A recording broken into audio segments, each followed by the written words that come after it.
Hello everyone, I'm Brian and welcome back. Let's go ahead and get started. I had. We'll get to the gurus in a moment, but perhaps if we can talk about spiritual humanism. In terms of spiritual humanism, what is, if you could, you haven't written a book, maybe, will you write one? And if not, can you just introduce us to spiritual humanism again? Okay, I have a theory, if you don't mind me saying here. It's the fact that I think spiritual humanism, at least like I hope he's going to say, is the fact that we believe in ourselves and each other, that we will always strive to be good and good to one another. Well, that's about it, I think. Faranji, I have no intention of writing book. It's too late for me. Even the last two books we wrote, actually when I started writing the books on Hinduism, I showed it to my daughter who was studying at UCL. I said, I'm presenting this. She said, Dad, this is not called English. This is called Indian English. Nobody will understand it. Tear it up. So I said, in that case, you write the book. So she wrote the books. And I just guided her saying, no, this is not what I meant. But the thing is, writing books is not my cup of tea. I'm, touch wood, I'm reasonably, kind of fluent orator. So if I can speak these ideas, then I think it'll carry better. And nowadays, people don't like books anyway. They like visual, kind of this colorful imagery. So what I'm suggesting in spiritualism is this. You see, society is moving away from focusing on a God in the heaven to resolve this condition and trying to refocus its attention on humanity. It's a natural evolutionary process. Majority of thinking youngsters in the world, Western world that we live in, are kind of much more happy to deal with human condition and resolving the human condition without reference to a God. And it is perfectly fine. It's a natural evolutionary process. We are refocusing attention on humanity. So it is a very positive thing. And I think this is the way, whether the world religions want to agree with it or not, humanity is going to agree with this. And this is my own experience. When you present the idea there's something special manifesting itself through this body and mind and intellect and ego, but still something dramatically different underpinning us, that I say the only language we hear is the word is spirit, spiritual. We are humanists, but we are spiritual humanists rather than materialistic humanists, which the Humanist Association promotes or which Richard Dawkins promotes. So this is the only place we part company. We love the idea that focus on humanity, resolve the human issue and the human condition. At the same time, recognize there's a deeper vision, deeper dimension to our being, and not just purely this material being, a material frame, and everything else that this material frame produces through the brain, consciousness, everything is secondary. That's not true. There's something deeper which is using this very limited frame to express itself, struggling. But that is our spiritual dimension. And do you know why it is so important? It is saying, look, see and serve God in humanity. So what a wonderful message. And even if you're a secularist, you will say, okay, I don't believe in God, but this idea of looking after each other seems to be natural kind of thing that I feel comfortable with. So humanity is showing by its own action. In fact, the thinking youngsters in the Western world especially have tremendous respect. They love humanity. They go out with little pocket money, they'll donate it straight away. They see a disaster anywhere. This shows a spiritual aspect of ourselves becoming revealed in the way we lead our lives. An idea of helping others, not because there is a golden rule, I don't step on you, you don't step on me. That's Confucius. It's all outdated. I wonder if he'll say that today. I guess this video is clearly old, and then again, he does live in London, not in America. But I mean, some parts of what he's saying is true about the youngsters. Youngsters. I feel like I'm old. That yeah, generally speaking, when it's not happening within the country or it's for having a particular group of people, they generally do care. But whenever it's confusing. They care about other people, not within the country, but within the country, they care with some people and they hate other people. It's confusing. You help others not because there's a contract, there's a commerce between you and the other person. You help others because you can't help yourself. You just can't do anything else. And this is the natural link we have with other human beings. Being revealed is learning to live for others. And this is called spiritual humanism. Faranji, if anything at all survives what Vivekananda left behind, then this is the idea that it really came up. The West didn't have this idea of spiritual humanism, not materialistic humanism. Spiritual humanism is the way forward. And I think that's absolutely outstanding. I mean, I remember when I first heard of spiritual humanism from you, I was like, wow, that sounds exactly like what humanity needs is to appreciate humanism or human beings first and foremost. And granted that there is environmentalism, there's the planet that we have to take care of, and animals and the whole the whole World. ecosystem. But humanity is definitely we're definitely in a special place where we can collectively evolve and individually evolve, and spiritual humanism definitely sounds like the best perspective. Okay, now in terms of gurus, we mentioned gurus for a moment.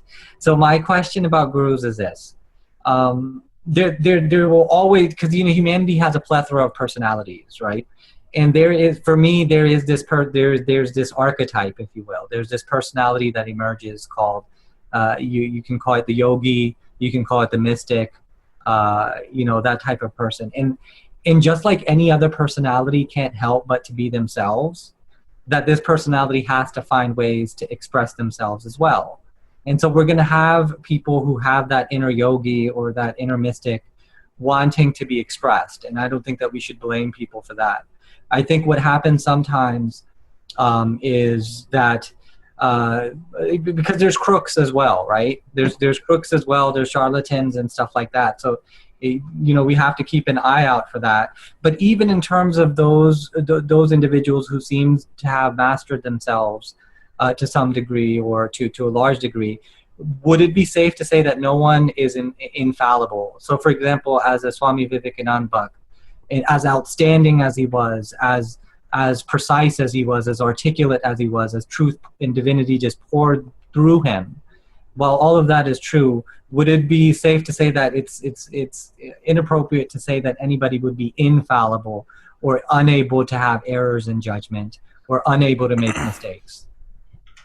I think it's fair to say that everyone makes mistakes. It makes me. I was thinking of a quote. Well, a quote that I just thought of is that sometimes in order to find our path, we have to make mistakes, and through those mistakes, we learn to correct ourselves in our path. You tend to learn more from mistakes than getting it right. And that's absolutely true, because when you get it right, well, you know how to do that one thing correctly, and there's nothing to learn because you've already known it. But when you make a mistake, you learn how, and you correct it, and you learn how that correction is made. You can apply that corrections to other things in life. Whenever you try to figure out a problem with a solution, you are able to maybe think outside the box, like you was talking about earlier. But I do believe no one's infallible. Everyone has made a mistake in the past.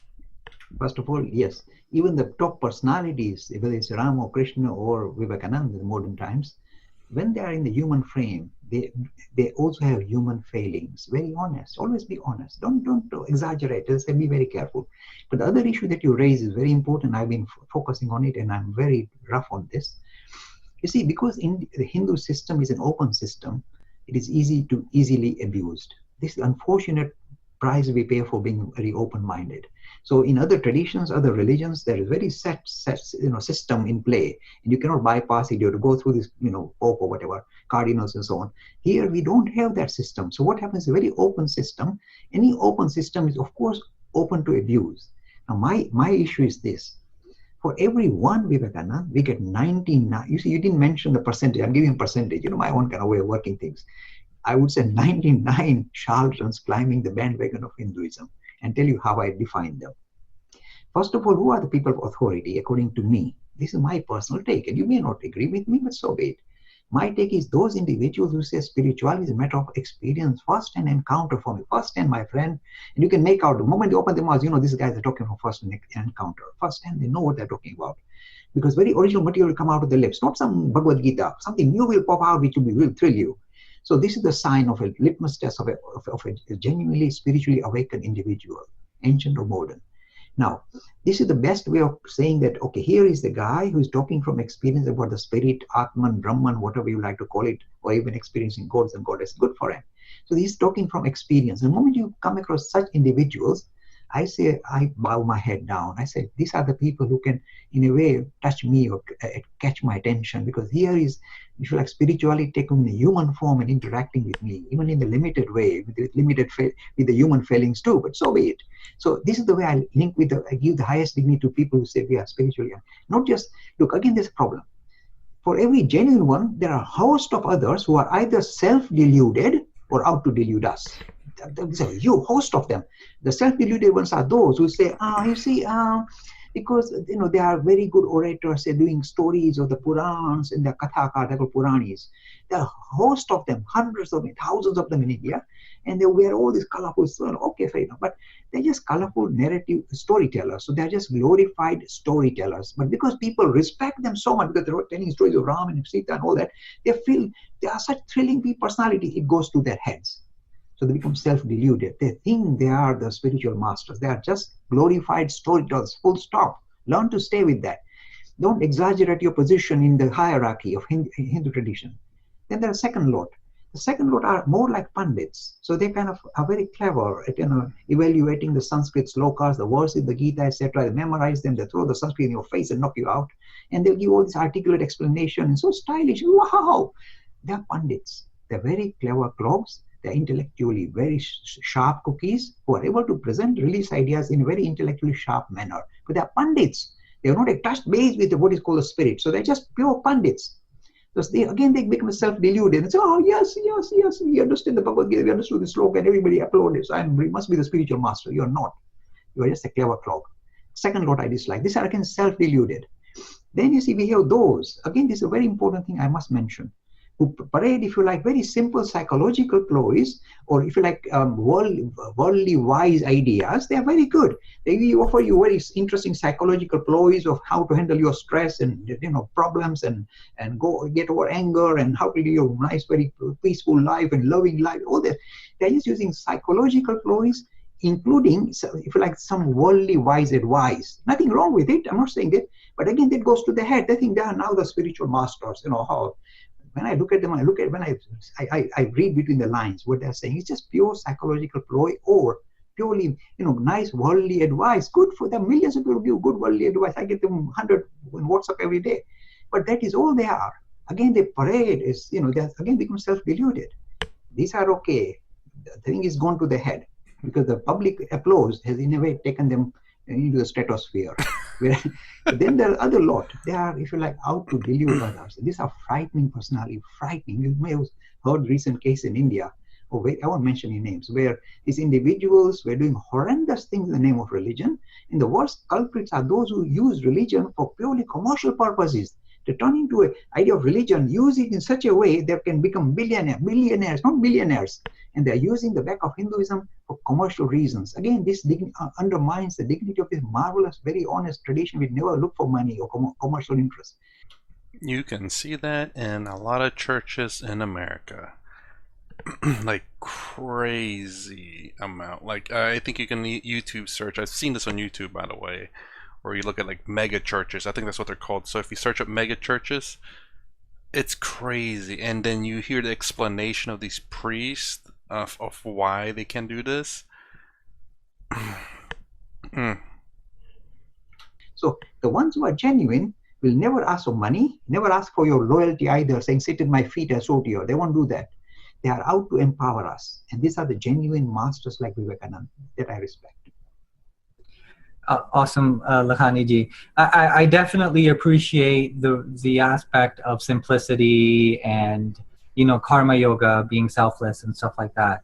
But we do live in a world of capitalism, and we live in a world of competition, right? And so for example, you have different religions trying to convert different people, and then certain cultures and religions are affected by those types of things. So for example, if the Catholic Church or the Protestant Church has all of this money and donations, and the Muslims have all of these donations, a single guru, it's very difficult for them to function, and not just function in the sense of actually having an impact. And so, I mean, is it okay to have some sort of income? To be able to grow and expand the message? Is it okay to do that? Yeah. Look, we understand, if you like, our financial limitation. Even the major teachers will have financial limitation. We understand. But that should not become an overwhelming issue, overwhelming aspect to their message presentation. Hmm. So it must be kept under check. I mean, look, I can't do this work unless my daughter was paying the bills for all these things that I do here. So I recognize this, but I don't allow that to overtake and kind of become a selling point and use it as a commercial ploy. So this is important. We understand our limitation. One other thing I must say, which is very interesting, that I heard from a very interesting Swami, he said, don't worry. When people are kind of attracted to the wrong guru or the wrong leader, it just shows their level of growth. So allow them to grow from where they are, not where you are, Mr. Lakhani. And I smile and say, yes, it is true. Because there's nice saying, a hobo student will find a hobo teacher. And so they kind of link up with each other and kind of, work each other up. This is human nature. So we have to smile and let it go. But at the same time, when I see horrendous culprits using Hinduism for their private, personal, agendas, I get worked up. Why shouldn't I get worked? I love my people and I don't like them. These gullible people are taken for a ride. And if I don't stand up for them and say, look, guys, be very careful. Don't be taken for a ride by these thousands of charlatans in your country. So yes, let me try to verbalize that in whatever way I can. So yes, I don't think he necessarily has any issues with, I guess, these gurus who are fake. I think the biggest issue for me, like, you can be as fake guru as you want. I don't care, as long as you're not harming anyone else. But there goes the problem. Whenever you start fooling people, getting these gullible peoples, and they start donating what little money they have, that becomes a problem. So I think that is the issue that he has. He doesn't really have a problem necessarily with fake gurus or people teaching and whatnot. It's when you start affecting good people, gullible people, or people with very little money, that's when it becomes a problem. Because if there's a rich person out there throwing money at this fake guru or fake priest or fake church or whatever, fake religion, you don't care, because he's rich, he has money to burn, and clearly he's burning his money right there. You're like, yeah, I don't care. But when you have nice people, kind people, or poor people who are doing this exact same thing, and you're like, no, this is not right. So I think I do believe that's what it is, and that's the same boat with me. It's like when you look at these mega churches, churches I don't believe pay taxes, because it's donations to the church, and you look at the churches, like the amount of, I don't know how in the world they get so much money, and I don't necessarily blame the person that's doing the church, the priest that's leading it, nor the church itself, because they're not sitting there forcing people to give them money, and most of the people that go to these churches are rich anyway. So it's like, well, if they want to throw away their money, that's their own dang fault. But when you get poor people, that becomes more of a problem, in my opinion, for me. All right, absolutely. I think that we all should be conscious and aware of what we're doing and what we're getting ourselves involved in, for sure. And so, all right, we're going to go ahead and go to the next question that sort of relates to this, and this is the issue of miracles. Oh. And so historically, we have heard of all of these performances of miracles. I've never seen a miracle in my life. What I mean by miracle is a defiance of the laws of physics, like flying or. Look in a mirror. There's a miracle right there. I'm not joking.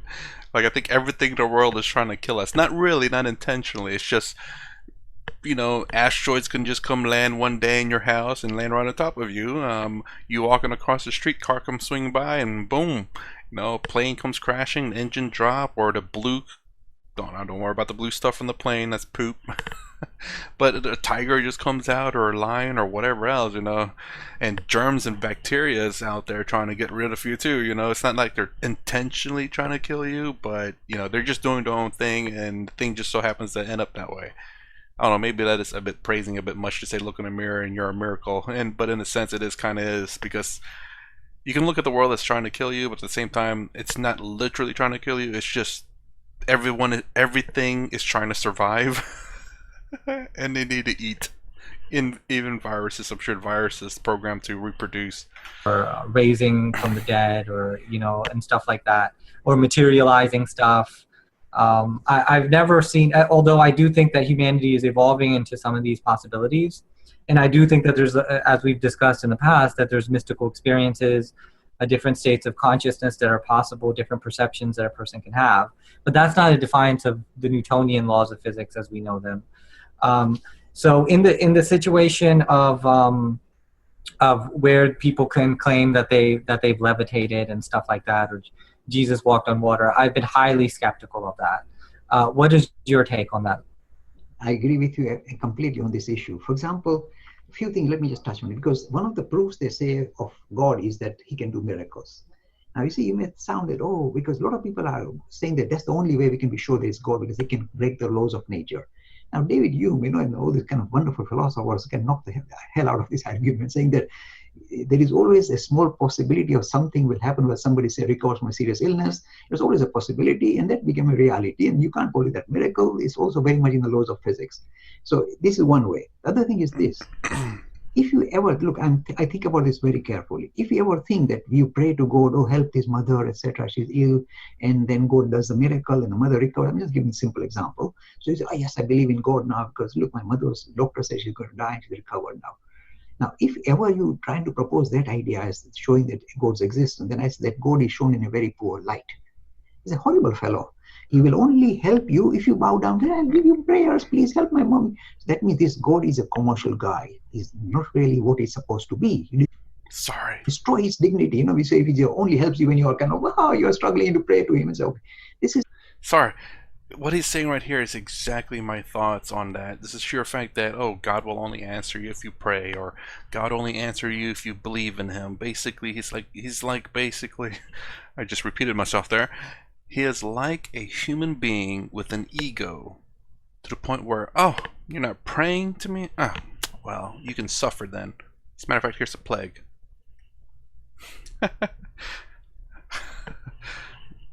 Maybe that's what's going on in 2020, 2021, and 2022.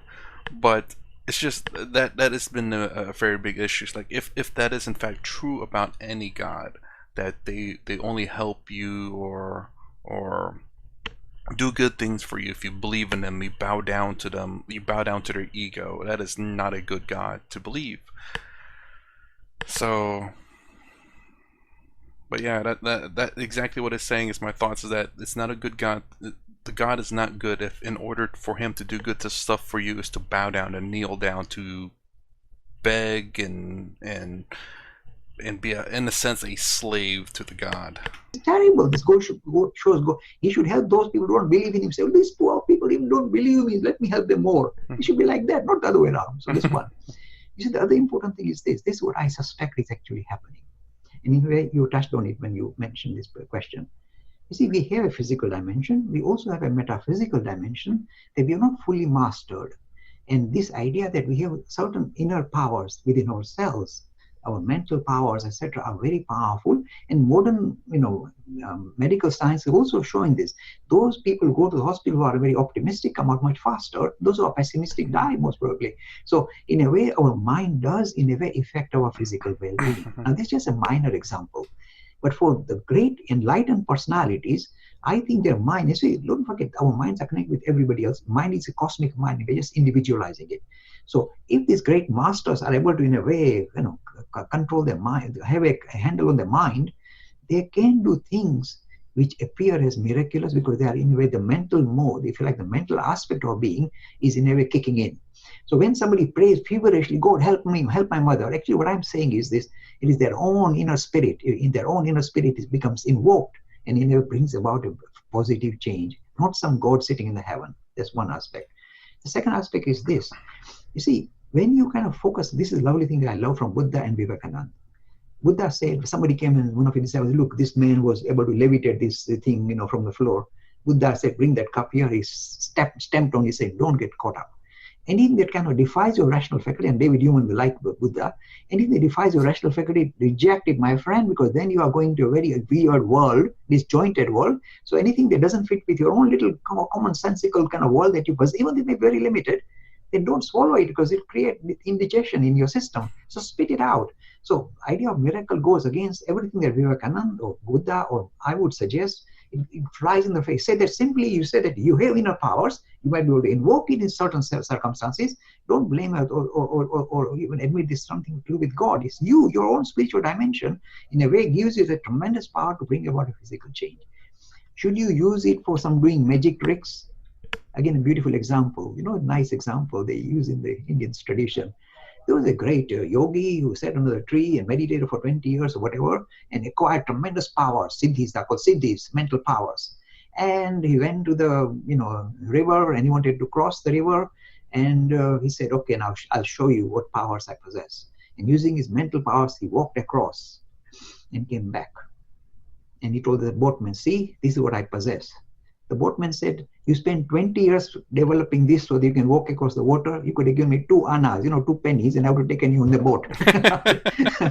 So this mental powers you possess, again, Patanjali gives this thing in his Patanjali Yoga Sutra. You do develop certain siddhis, but avoid them like plague, because they will in a way corrupt your system. Once you get caught up with your siddhis and exhibiting your miraculous powers, you lose your spiritual dimension, you lose your spiritual journey. So he says, avoid them like plague. This is Patanjali and this is Vivekananda. Sometimes they become revealed in our lives. Sometimes, people do certainly find they are able to hear things happening a long time ago, see things which are far away instantaneously. People do record it. So it just shows that the mind that we possess is cosmic mind. We have individualized it. Because it's cosmic mind, we're able to link up with things far away instantaneously. So that is just showing you that you are linked to other human beings, and it is, if you like, inherent in us, but doesn't mean you make a show of it or get caught up by it. So your spiritual journey will come to a halt. Yeah, I think that I'm definitely open to the occult in terms of consciousness, right? I think there's different possibilities with consciousness, but there's certain things that are defying the law, like walking on water, or like the Yoga Sutras talk about becoming really big, like Hanuman did, right? Becoming really big or really small. Like, I've never seen anything like that. But in terms of occult perceptions, absolutely, I'm 100,000% with that. And so, yeah, I think we're on the same page. I don't believe in that. About this cosmic mind, again, something I've never experienced, so how can I believe in it? If I were to say I believe in it, that's faith-based, and I don't like faith-based stuff. I'd rather people start off with I don't know or I don't believe. Works out for me, because if you say you believe and it's the first time you ever heard about it, that is faith-based. You are taking that for the word of whoever spoke that to you, and that's where you get a lot of gullible people, or people who just believe in stuff. So say you see something and you don't know how it works, I don't know, or it's like, that looks fishy, kind of deal. And instead of like, oh, it's person's flying, clearly that dude's flying, it's like, no, say you don't believe in them or you don't know. In terms of Karanji, we are on the same page on almost every issue we've explored today. So that's the reason, look, I'm very frank. I shouldn't be patronizing like this, but when I meet somebody like you, I really mean business. I mean, that's the reason I was very keen to do this interview with you, or this kind of exchange of ideas, because once in a while you find a person who's genuinely kind of seeking, searching, and is very sincere in his approach. And I've not found anybody much more sincere than yourself, Faranji. So namaste to you, my friend. You're big. I mean, I have to say that about you as well, Lakhani ji. When I was searching for somebody to listen to, and I've explored several different gurus and teachers and scholars, I found that yours was the spiritual humanism, and totally resonated with me intellectually and spiritually. So I definitely appreciate you as well. I hope he still keeps his mind open. That's one thing I highly suggest for everyone, is to never just pin yourself down to one person, because one person has one way of teaching, one train of thought in a sense, and their thoughts, their way of teaching, their way of life, it's in one box, you could say.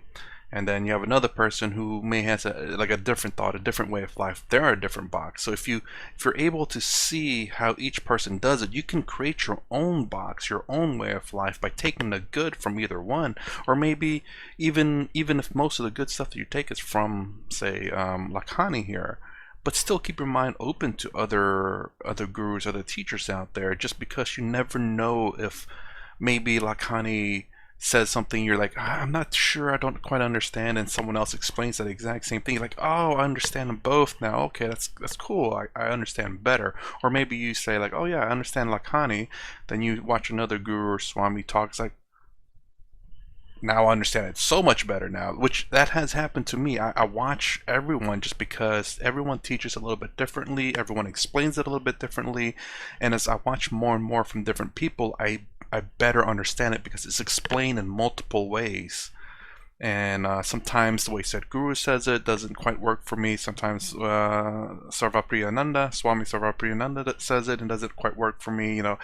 Between all of them, I end up finding a good understanding. And even then, even if I come up with how I understand it, I'm not going to say that like that ultimately is the understanding. No, it's like, well, that's the best way I understand it, and I'm still willing to listen to more people on how to explain it. Even in the comments, I try to read all the comments as best I can, and I get better understandings from there too. It helps, either it reinforces what I understand, or it adds to what I understand, and that's the beauty. So even though a lot of the comments say a lot of the same things, it's like reinforce, reinforce, reinforce, reinforce. 4 comments that reinforces that belief. So like, okay, so maybe it is this way. I'll never say this is the way. It's probably, since there's a lot of people saying the exact same thing, that's highly probably it. But I will still always have an open mind to other explanations. Granted that my spectrum of people that I consider, the thing is, here's another thing, Lakhani ji. I have never found a single individual, whether contemporary or historical, that I've studied, that I agree with 100% on everything. Right? There's going to be different ways of looking at things, different perspectives, maybe even minor disagreements with those that you largely agree with. But it seems as if in society, if you quote somebody, or if you associate largely, like even if I worship a guru, right? It's as if that now you're guilty by association. That everything that they say is somehow now imposed on you, right? And I think that that's unfair, and vice versa. Yeah, so basically, if a guru says something that you don't agree with, but because you agree with majority of what he says, and if people blame that guru for that one thing, even though you don't agree with that one thing, you're still part to blame for that. That's so terrible. I wish we learned how to judge individuals as individuals instead of groupthink. This is the reason why I say individuals. I always go with the individual first and expand out to groups, but individuals first and foremost. If I'm following a guru, what I say or do is my own mistakes, is my own perception, is my own limitation, is my own expression.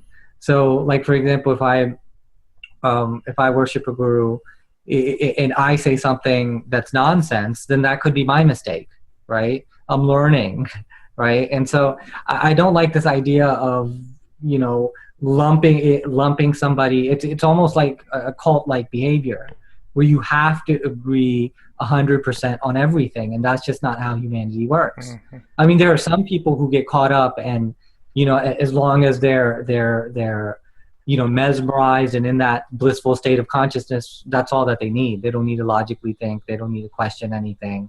But there's some people who have to question everything, right? and so, I'm that type of person who, I'm very loyal too, though. You know what I mean? It's not like just because I disagree with you, I dismiss you. Like it doesn't make any sense to me that if you find one small disagreement on something, that the entire person should be dismissed.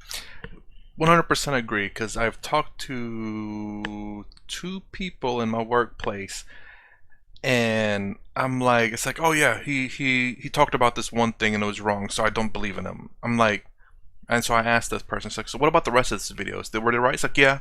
So that one thing he made a mistake on, in your opinion, and you completely dismiss him. And this is actually something I thought about earlier, strangely enough. And I want to go back to that person and say, you've given me advice before, and you're wrong about it. So I will never ever listen to you because of that one mistake that you made, or that one incorrect information that you gave me. Ooh, I want to do that. Now I will, if I remember.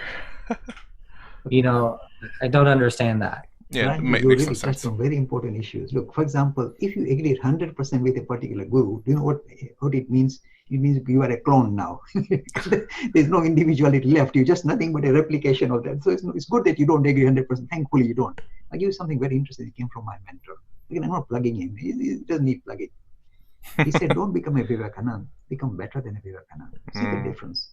First time, here is a modern giant who's saying that, look, our earlier journeys was always to go and sit at the feet of a guru, and anything he says is 100% full stop. You just have to bow down, touch his feet, and etc.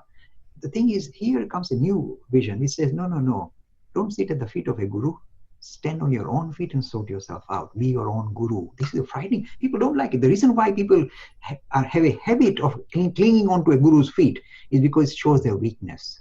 They don't wish to make progress themselves, stand up on their own feet and recognize the divinity which is within them. Rather than do that, they rather oh, hang on to the feet of this guru. I'm safe. You're not safe. You're really stop your journey and stop. The example I use at Eton, you may like it, is I told the boy, look, suppose you are here and you go outside and you see a signpost saying Windsor. Windsor is around the corner, Windsor Castle. So I see a signpost saying Windsor, and you say, oh, you grab the signpost and say, oh, I'm at Windsor. You're not at Windsor, you're still at Eton. You lost your plot. The idea, he's an indicator. These gurus are just indicators saying, go that way, go that way. Don't cling to them, otherwise your journey stops at their feet. In fact, look, most of the Hindu deities you see in the images, you see this is the problem. We are kind of breaking free from this old mold. They will show all the gods and goddesses pointing at their foot, saying, okay, to sort yourself out, sit at my feet, seek my shelter, seek my guidance. So this idea of this is visible in the Abrahamic tradition. You must never fully be devout to a particular idea, Godhead, etc. And you don't have the choice. You have to surrender to God. This is the word they use. So this idea of sitting at the feet of a guru in a way takes away your own individual spiritual dimension, because it in a way is compromise. So I agree with you. You should never say you're 100% with your guru, otherwise you are a clone. You have to be better than. Look, this is a horrible thing. It's not an arrogance statement. It's saying, look, recognize the divinity which already is visible here, and be your own guru. I tell the youngsters when they say, I can't find a guru, I say, you are your own guru. Why are you looking at me? Look, you are your own guru. Stand up in your feet and sort yourself out. You'll make a lot of mistakes. You'll go in a roundabout manner. You'll go in a scenic route. You'll do weird stuff. So be it. These are your mistakes, but you progress from where you are, not from where I am. So this idea of freeing humanity from this, worshipping the gurus, etc., is something that came with Vivekananda. And I deliberately push it across all the time, saying, my friend, recognize what is within you. And this is the compass is within you. It's called intuition. Just follow the path of intuition. It'll take you. Hopefully you may go on this weird tour, but so be it. Enjoy the tour. Yeah, so I think if you're just starting out, obviously, I'm not saying cling on to the feet of a guru or anything like that, but obviously we need some guidance. That's the reason why there's gurus, teachers, professionals, and all that, because they went through this path too. But hopefully that guru, teacher, swami, teacher, well, I said teacher twice, a professional will hopefully say that, okay, I've teaching you all that I know. Now go find your own path. Be a better me, be a better you. Don't just match the path of don't match the goodness of your guru. You have to strive for your own path. You have to strive for your own goodness. You have to be better as best as you can be. Because the path of every individual person is not going to work out for every other individual person. You have to create your own path. And I think a lot of these people are just afraid to create their own path because they don't know how to handle the situation. That's the problem. And I think that's what's happening in the Western world for the most part, is that they're so cuddled that they don't know how to handle issues because they've never had to handle issues in their life. So whenever they run into an issue, they just break down and crumble and cry and whimper and go back to their mother or father because their mother and father has handled everything for them. So while it's fine while you're growing up to learn the lessons, to learn how to interact with people, to problem solve, but when you grow up, it's kind of like whenever you're a toddler learning to go use the bathroom without the helper seat, go poop for the first time or whatever, use the toilet for the first time. It's very scary, but yet you yourself has already overcome the fear of the toilet eating you. That is the first troubleshooting step you had as a baby or a toddler or something, I don't know. From when you went out of diapers into pooping in the toilet or peeing in the toilet, whatever the case may be. First steps, was very difficult at the time, yet we overcome it. Same thing you have to do with all the other issues in your life. It's okay to ask for help, but overall you're the one who has to solve that problem. No one can solve the problem but you. People can help you, they can try to provide you with tools, but you are the one that's ultimately going to have to solve that problem. For sure. I think that it's completely possible. Like if there is some, like, we have Swami Vivekananda, and then, I have my love for Sadhguru, and everybody can have their own opinion for, different teachers or different gurus that are out there. But if somebody truly energizes you or, maybe inspires you or energizes you, or you see them as an ideal, right? You see them in you, or something like that, and it's just tremendous inspiration there and energy there. It's completely possible to be loyal and yet still be a free, still independently think for yourself. Wouldn't you say so? Yes. Absolutely. As I said, in a very colorful manner, you find your own level. So depending on your own mental mode and your own level of spiritual progress so far, you'll find a person suitable to inspire you further, take you further. And there's no fixed rule, because at different levels, we have different starting point of our religious journey or spiritual journey.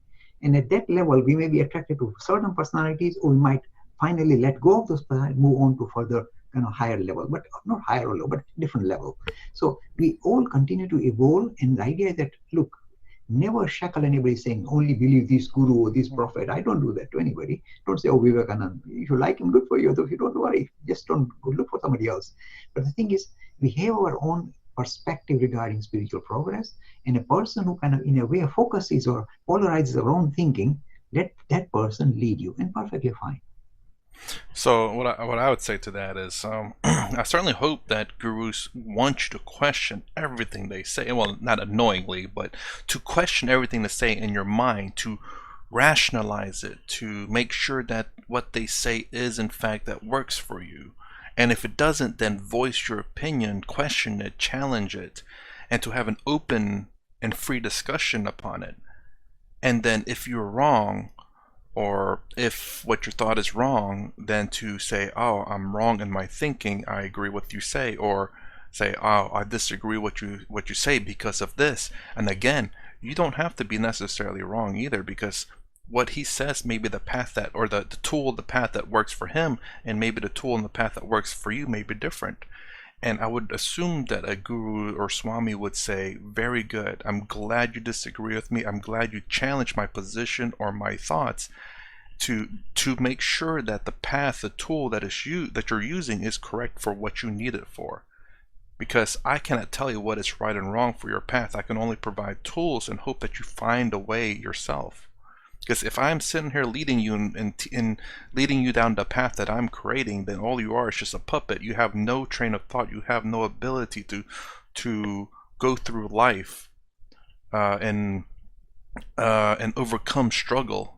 Because all you've been doing is just following me. I've been carving this path out, and you just been, behind me, avoiding the struggles. You need to carve out your own path. You're going to end up running into struggles, and you need to be able to overcome those struggles with the tool that's provided, with the tools that are provided. People learn the hard way they didn't have any help, they didn't have any guru, teacher, or parents, and it was rough, I'm quite sure, but when they do this more and more, they become better. They can handle the emotional trauma or struggle. They're able to navigate through this this blockade of issues, because they are able to understand themselves and be able to analyze the issue that they're trying to handle. Leave it at that. So what about the whole idea of the Guru Parampara and the Sampradaya, and everyone, the master, there's a disciple and a master chain. How does that fit within what we're talking about in terms of gurus in general? Okay. Now again, this is for one guru in a million. Eh? There are gurus who are not only spiritually awakened, but they have the power to transmit this awakening to anybody who comes near them. There are people like that. And my mentor, Vivekananda, his mentor, Ramakrishna Paramahamsa, was one such individual. I'm claiming fully. Here is a person who, by just mere glance, or even Ramana Maharshi, by mere glance can lift you up, give you a spiritual experience. And these are not only people who are able to awaken themselves, they are able to awaken greater humanity.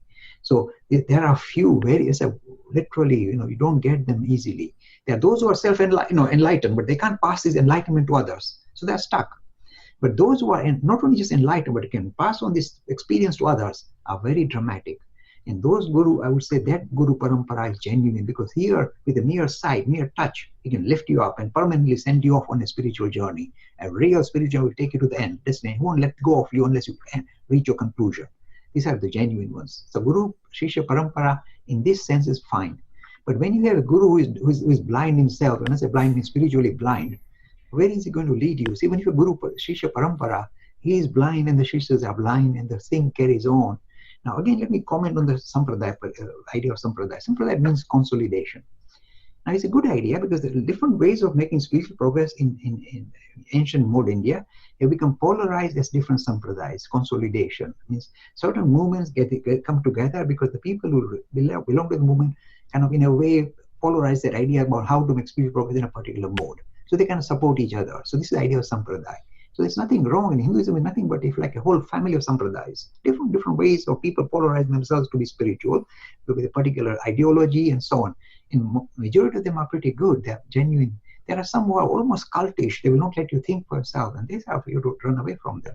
But those that are sampradayas who are a bit more broad-minded, allow you to progress and even to necessarily move away from the sampradaya. Means you grow so vast in your thinking that the sampradaya appears blinkered to you, so you can't stand it anymore. You don't vilify it, but you say it has served its purpose, but I wish to now have a broader vision of my tradition. So then if I want to move away from sampradaya, if they say, go carry on, my friend, carry on your journey, then they are mature sampradayas. And there are some who will say, no way. It's almost like a cult. They'll come after you. Like, no, I won't mention any names. So when you see these cults, these brainwashing cults, avoid them. They also go around in the name of sampradaya, which are dangerous ones. But majority, I would say, are genuine. They are great Shaiva traditionalists, Vaishnava traditionalists, Mother Goddess traditionalists, sampradayas, and they do a good job of bringing people together and kind of sharing this kind of a journey, a spiritual journey. So be it. All right. And so, all right, the next question that comes to me, or in my experience, is that, you know, we talked about how it's impossible to agree with anyone 100%. But in experiencing the world, what I found is that the world is imperfect, right? There's, in general, it's imperfect, not just gurus, but people in general. And we can talk, you know, we talk about crooks in the spiritual world. They exist in every religion. They exist in every category of profession. There's crooked doctors and lawyers and accountants and business people. There's crooked people. There you go. That's all you need to say. There's crooked people, and those people will take up jobs. Right, and there's imperfection everywhere. I've never met anyone that's perfect, morally, ethically, practically. And so in terms of embracing that, I feel that rather than pushing people away, rather than saying I'm going to be in opposition of you, I feel that even with those that we disagree with, even those that we find ethical shortcomings in, that there's a way to embrace the good in them, or there's a way to embrace them in general. Obviously, we want to transcend good and evil. So what do you think about that? Franji, this wonderful, very mature comment to pass. Sorry. So yes, absolutely. I don't know if I ever thought the world has to be a perfect place.